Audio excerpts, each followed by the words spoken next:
Hi everyone. I want to talk to you today about starting or staying engaged with your practice even with a full life.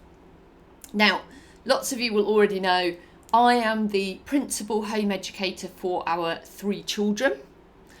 I also run a business, this one obviously, which means all of the planning and paperwork and things that you'd expect. I run 2 weekly somatic movement classes, one online, one in person. I teach a weekly salsa dance class and manage all of the, paperwork and things that goes along with that, all the planning. And then, of course, there's lots of things that I like to do just for fun. I go climbing, I attend West Coast swing classes, I like doing crochet, I love to read. So my life is pretty full, and I imagine that you may well resonate with living a pretty full life. I think it's kind of par for the course, right, in our culture, especially, but not only if you have kids at home, things like that. Life does get full, and I do like to see my life as full rather than busy. And after all, a lot of things in my life are things I have chosen to do, things I love to do. Sometimes though, life does feel a little tiny bit overfull. And I imagine that I am not alone in getting that feeling. So, how on earth do I manage to find the time to fit in my somatic movement practice around all of that? Well, first of all, there is a little mindset shift that has really helped me. That phrase, finding the time, feels a little bit like if we just look hard enough, we will find that magical little gap in the schedule that has somehow been, hiding there? You know how you hear people say, like, we all have the same 24 hours in a day. It isn't true, right? It just isn't true. A lot of us are juggling a lot of balls. We don't necessarily have the practical help we need, the emotional support we need. And then there are other people out there who have staff, or they pay for things to be taken off their plates, right? A lot of us don't have access to do that.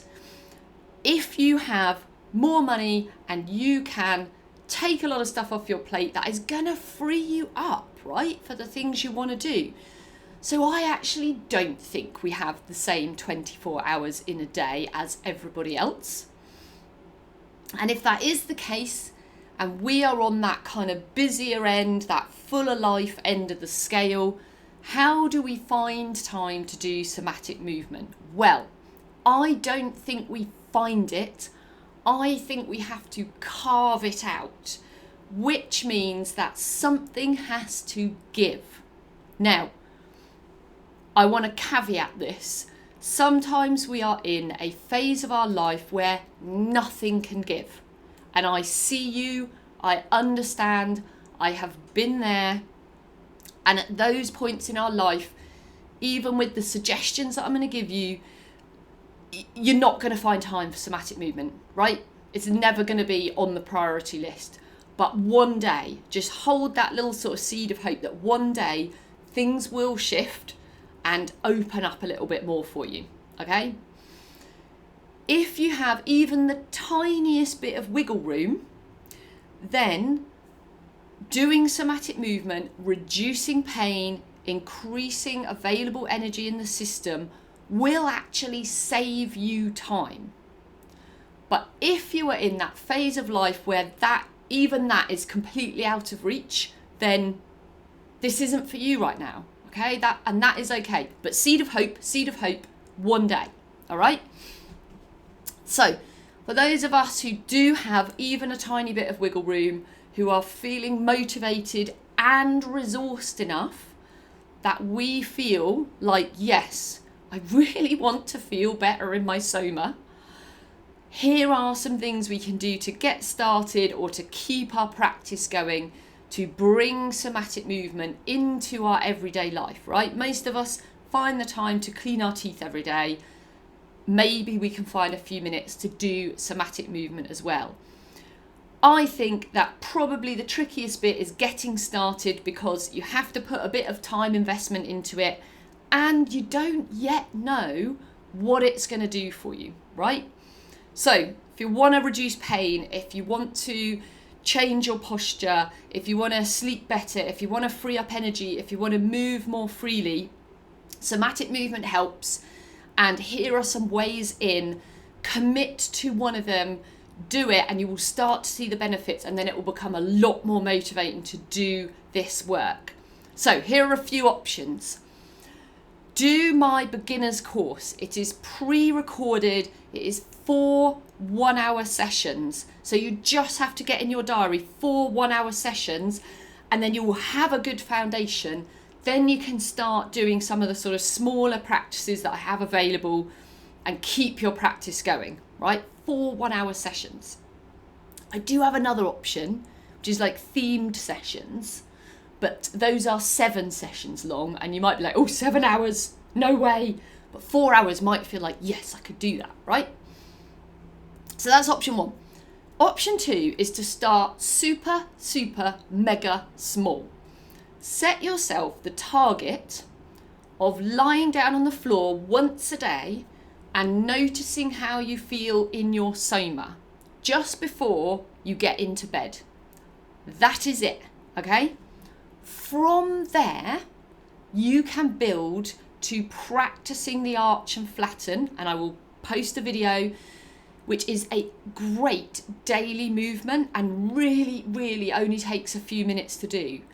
This is a really good way if you just want to start very small and steady, tiny, tiny, tiny steps, right? That's sometimes what we've got available to us. Okay, option number 3, I have a course called Small Steps to Somatic Movement. It builds your foundation slowly and steadily with fairly bite-sized recordings. I think the shortest is probably about 10 minutes or a little bit less. And then the longest of the course is about half an hour, but most of them are 15, 20 minutes, right? So this is a really great way to get going, where you can sort of fit in smallish chunks of time over the period of a few weeks. Build your foundations up slowly over a sort of month or 2, right? It will take you a little bit longer than doing 4-hour-long sessions, but it will be a little quicker to get you going than just, a few minutes on the arch and flatten each day, right? So it's a kind of bit of a middle road one. The other thing you can do, if you need live classes to keep you motivated, and goodness knows you are not alone if that's the case, join us in the membership. Make sure you do it at the start of a new block of sessions, because then I'll assume no knowledge. They'll be suitable for beginners.